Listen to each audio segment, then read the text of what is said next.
जब हम दिए जलाते हैं तो वो सिर्फ रोशनी नहीं होती, वो सुरक्षा की उस गारंटी की चमक भी होती है जो 24/7 हमारे जवान सीमाओं पर, समुद्र की लहरों पर और बेस कैंपों में खड़े होकर देते हैं। इसी बीच इस दिवाली प्रधानमंत्री नरेंद्र मोदी एक बार फिर नौसेना के जवानों के बीच पहुंचे। ये पहला मौका नहीं है।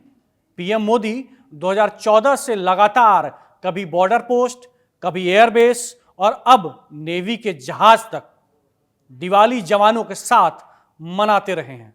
पर बड़ा सवाल यह है, ये परंपरा आखिर है क्या?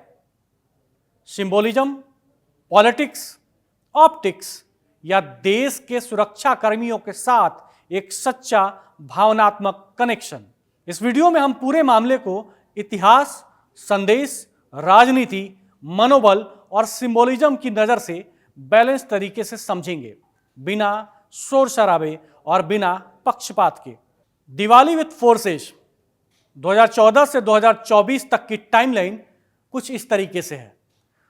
2014 सियाचिन, 2015 पंजाब बॉर्डर, 2016 हिमालयी पोस्ट, 2017 जम्मू कश्मीर, 2018 उत्तराखंड नेली पोस्ट, 2019 राजौरी, 2020 लद्दाख, 2021 नौशेरा, 2022 कश्मीर, 2023 राजस्थान बॉर्डर, 2024 भारतीय नौसेना के जवान। हर जगह संदेश एक ही रहा, आप देश की रक्षा कर रहे हैं, देश आपके साथ है।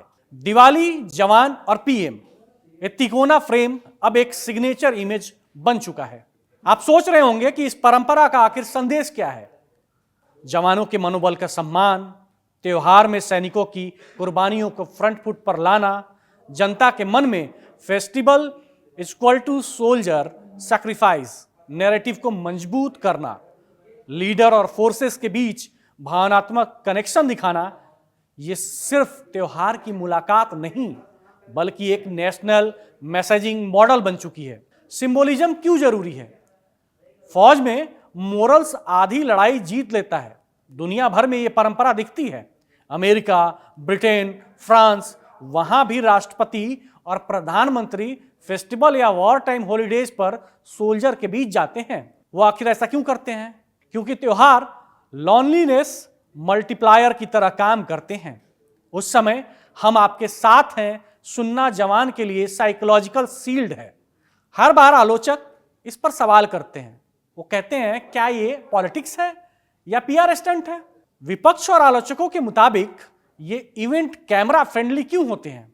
क्या असली सम्मान वेतन, पेंशन, सुविधाओं और रिफॉर्म्स में नहीं होना चाहिए? क्या हर तस्वीर एक राजनीतिक सिग्नल बन जाती है? उनका तर्क यह है कि सिंबोलिज्म तभी मीनिंगफुल है जब साथ में मजबूत व्यवस्था और नीति स्तर के सुधार भी हों, यानी भावना प्लस व्यवस्था इक्वल टू कंप्लीट रिस्पेक्ट। वैसे एक सवाल और उठता है कि जवानों के मनोबल पर असर, साइकोलॉजी क्या कहती है ऐसे में? मिलिट्री साइकोलॉजी के अनुसार रिकॉग्निशन और प्रेजेंस किसी भी सैनिक के मनोबल में 30 से 40% तक पॉजिटिव असर डाल सकती है। कारण साफ है, जवान के लिए कंट्री केयर्स भावना अहम है। त्योहार पर परिवार से दूरी सबसे गहरी चुभती है। उस समय सरकार की मौजूदगी मोरल बूस्टर की तरह काम करती है। इसीलिए सिंबोलिज्म बेकार नहीं है, पर अपूर्ण है। ऐसे में एक और मुद्दा उठता है, जनता और मीडिया का परसेप्शन पूरी तरह विचारधारा पर निर्भर हो जाता है। समर्थकों के लिए यह प्रेरणा और गर्व की परंपरा है। आलोचकों के लिए यह ऑप्टिक्स और राजनीति का फ्रेम, यानी कहानी वही है पर नजरिए दो हैं। अब ऐसे में निष्कर्ष क्या है? असली रोशनी कहां है? यह परंपरा एक शक्तिशाली संदेश देती है। त्योहार सिर्फ खुशियों का नहीं, बल्कि कुर्बानी और जिम्मेदारी का भी रिमाइंडर है। यह सच है कि सिंबोलिज्म दिल छूता है, राजनीति भी इसमें घुली है और मनोबल पर इसका असर भी मौजूद है। असली सम्मान वहां पूरा होगा जहां सिंबल प्लस सिस्टम दोनों साथ चलें। त्योहार उसी का है जो दूसरों की खुशी की रखवाली करे। और अगर एक त्योहार हमें सैनिकों की मौजूदगी और बलिदान का एहसास दिलाता है, तो शायद ये सिंबोलिज्म बुरा नहीं बल्कि जरूरी है।